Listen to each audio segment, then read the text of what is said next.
Hey guys, it's Marianna, and it's time for another Game of Thrones episode recap. So today we're talking about Season 5, Episode 9, The Dance of Dragons. So this was the dreaded Episode 9, and there are two things that I know about Episode 9 of every season of Game of Thrones. It's that 1, shit goes down, and 2, there's only one episode left, and I am not ready for the season to be over, but I'm never ready for the season to be over. Overall, I kind of expected more from this episode, and I personally liked episode 8 this season more than I liked episode 9, which has never happened. And episode 8 and the whole White Walkers thing at Hardhome was tough to follow, and it's not to say that nothing happened in episode 9. I mean, holy crap. HBO managed to piss people off and create controversy, and people were freaking out on the internet after episode 9 aired, so good job, HBO. So let's just jump straight into what's going on at Camp Stannis, because it's the first thing that we see in the episode, and it's the thing that everybody is talking about right now. First, we see Melisandre. She's looking into the flames. She looks concerned about something. She comes outside. We see tents on fire because Ramsay and his 20 men are here, and they are doing their thing that they intended to do. And I kind of thought the whole Ramsay creating problems for Stannis thing was a little bit underwhelming, because even though I don't like the Boltons, we all know how I feel about the Boltons, I don't like them, at the same time I was prepared to see Ramsay doing something crazy. I was expecting some kind of action from his evil plan, something, and we just kind of saw tents on fire. We didn't even see him doing anything.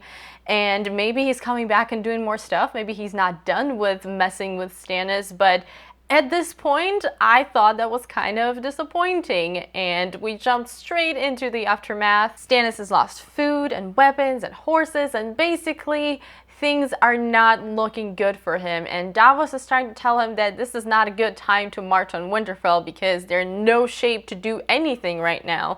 And Stannis is just kind of set on pressing forward because he has come this far, and if he gives up now, it's kind of all for nothing. He actually sends Davos away. He wants him to go to Castle Black to get some food, some supplies, and Davos is trying to tell him, well, maybe I can take Queen Selyse and Shireen with me, or at least Princess Shireen, because he knows something is up. He knows this isn't a good sign, and Stannis keeps saying, my family stays with me, and we see him looking back at Melisandre, and we know this isn't going where we want it to go, and we get this really heartwarming scene between Davos and Shireen. It's just really sweet, and he's saying goodbye to her because he's leaving, and it's just a nice scene to watch. At the same time, you're looking at it and you're like, oh, they're not going to see each other again, are they?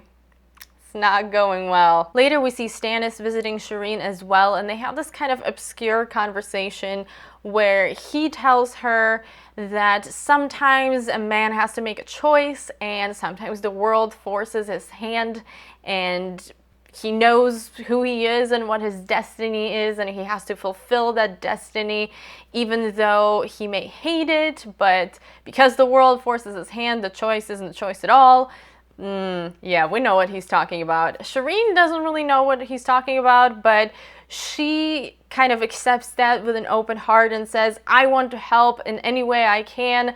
I understand what's going on here. And he's like, no, you have no idea, and I'm sorry. And the next scene is the scene that broke everybody's heart, because Stannis has agreed to sacrifice his daughter to the Lord of Light, and it was terrible and heartbreaking, and I could not believe my own eyes. It was definitely difficult to watch. People were outraged by this scene, and with good reason, but I see people comparing Stannis to Ramsay and Joffrey, and that's just ridiculous to me, because the difference between Stannis and those guys is that Stannis is doing what he thinks is right. He's not torturing people because he enjoys torturing people. Now, I'm not saying that this makes what he did right. It's a horrifying thing to do, and it's a horrifying scene, but I think people are going a little bit overboard comparing him to like the crazy sadistic villains. If you listen to what he says to Shireen, it explains his mindset perfectly, because to him it's not just about ambition versus love. It is also about sacrificing one person to save thousands. It's not only about his destiny to become king. It's also about saving thousands of people who have followed him and who will die and freeze, and he just doesn't see any other way out of this. Does it make him a good guy? No. But at the same time, let's not make a villain out of Stannis, because it's not that simple. The other thing that I want to say is how surprised I am about people being so upset with his character right now. I mean, did we really expect anything else? This was perfectly in character for him. I'm pretty sure the first time we see Stannis is season 2, when him and Melisandre are burning people alive. He has been doing this for a while now. He also didn't mind killing his brother. So why all of a sudden are we thinking that Stannis is supposed to be this perfect hero? Personally, I never really liked him. If you've seen my video of my top 5 best and worst Game of Thrones characters, he's actually on my list of my least favorite characters. And this kind of changed a little bit this season because he was humanized throughout the whole season, and I'm thinking that's why people are so upset, but that doesn't change the fact who he was up until this season, and he was never a nice guy. Basically, I am not sure why people are so shocked by this turn of events. And the last thing that I want to address really quickly, because the Stannis rant has gone on for way too long, is for people who are complaining that this is an outrage because the books are different and Shireen is still alive in the books, and HBO are demons because they killed a child on TV. Guys, if you watch the behind the scenes inside the episode's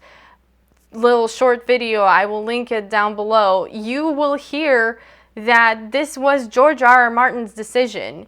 He told them about this. So either this is happening in the unpublished books, or he just made that call. So quit demonizing HBO. All right, moving on from this horrible scene, and this shit better just save Westeros from Lannisters, Boltons, White Walkers, anything else that Westeros needs to be saved from. In the meantime, at the wall, we see Jon and the wildlings have made it back to Castle Black, and to my surprise, Alliser Thorne actually let them in without any shenanigans. I was honestly surprised about that.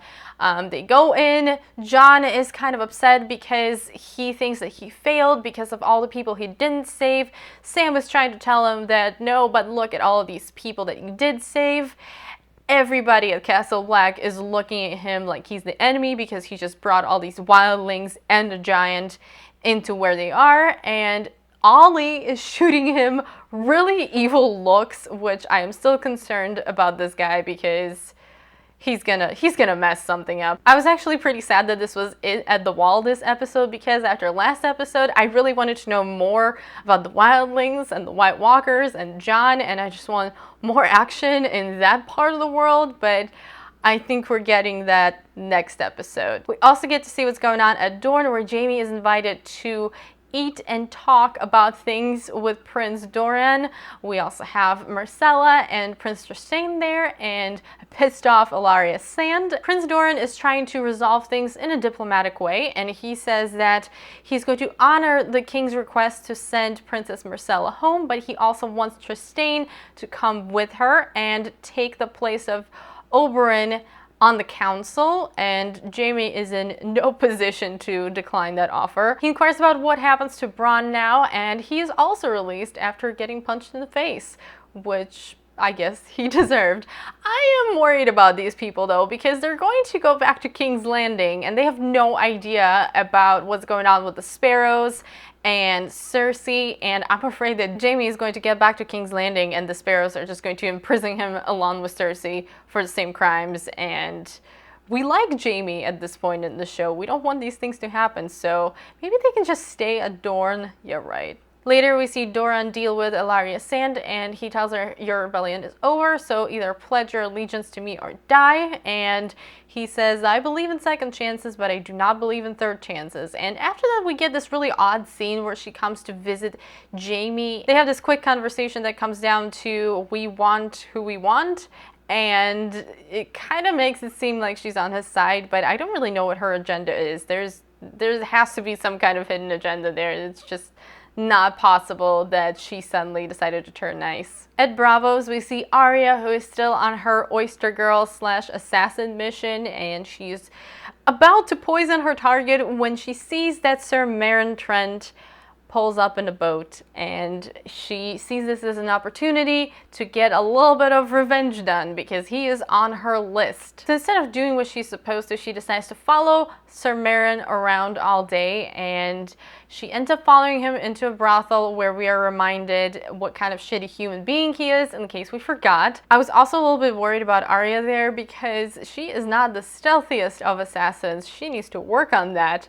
But she did not get recognized, and she went back to the House of Black and White and lied to Sexy Jesus and told him that the man wasn't hungry today, so maybe she'll try again tomorrow to kill the person she's supposed to kill. I'm still pretty underwhelmed by Arya's storyline because I was so excited to see her at the House in Black and White and see her train and see her become this awesome assassin, but apparently that's not happening this season unless it all happens next episode, which I really doubt.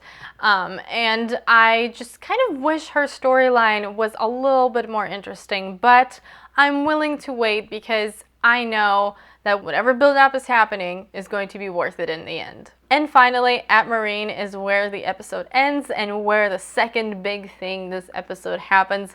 At first, we see Daenerys and Hizdahr, Tyrion, Missandei, Daario, some Unsullied at the opening of the Great Games. Of course, one of the fighters at the Great Pit is Jorah Mormont, and he ends up beating whoever he was supposed to beat, kills everybody, and then tosses a spear somewhere behind Daenerys, saving her life from one of the Sons of the Harpy. And this is where the mayhem begins, because apparently there are a lot of Sons of the Harpy in the audience that day, and they're planning to kill a lot of people. So Daenerys and her friends have to get out fast, and Jorah and Daenerys have this beautiful moment where he offers her his hand and she accepts, and it kind of looks like all is forgiven. And that was nice to see, but they're still screwed because they are surrounded by Sons of the Harpy in a few minutes, and they kind of have no way out of this. And Daenerys kind of resigns to dying that day and closes her eyes, and then of course Drogon shows up and starts burning people. It was really an epic moment, even though I saw it coming. I'm sure a lot of you saw it coming because there was no other way of this situation other than for the dragon to show up. But it was awesome. We love seeing dragons, and I was kind of concerned about Drogon for a second because people started throwing spears at him and he looked like he was being hurt. But Daenerys walks up to him, takes some spears out, climbs on top of him, and just flies away. That was actually kind of funny because she just cut out on her dragon and didn't even look back, which was epic, but at the same time, you just left all of your people surrounded by Sons of the Harpy. Granted, there probably weren't many Sons of the Harpy left because we saw Drogon mess a lot of people up, but at the same time, hope you can defend yourselves, guys. See you later. So even though this wasn't my favorite episode of the season, I still thought it was really well done, and it was a very decent episode 9, even though I prefer episode 8 this season. I am glad they didn't end this episode on doom, which is something that has happened before many times. They easily could have ended this with Stannis and Shireen and just left us hanging there with that, but that would have been way too depressing, and I'm glad that they ended the episode on something so epic. A lot of people have been looking forward to Daenerys flying on her dragon, and it finally happened, and I cannot wait to see what happens next with that. Where did she go? Is she flying to Westeros? Or what's going on? And I'm also obviously very interested to see what is the result of the sacrifice that happened earlier in the episode. I'm definitely hoping for a more intense episode 10 this season because I think if we peaked at Hard Home, it's a little bit sad, but I'm hoping that it's going to be a really good one because I have read that the director of the episode actually said that the finale this year is going to break the internet. I'm hyped now. Thanks, HBO. I hope you live up to my expectations now. That's it for my recap and review of Game of Thrones Season 5, Episode 9, The Dance of Dragons. Please let me know what you thought of the episode in the comments below.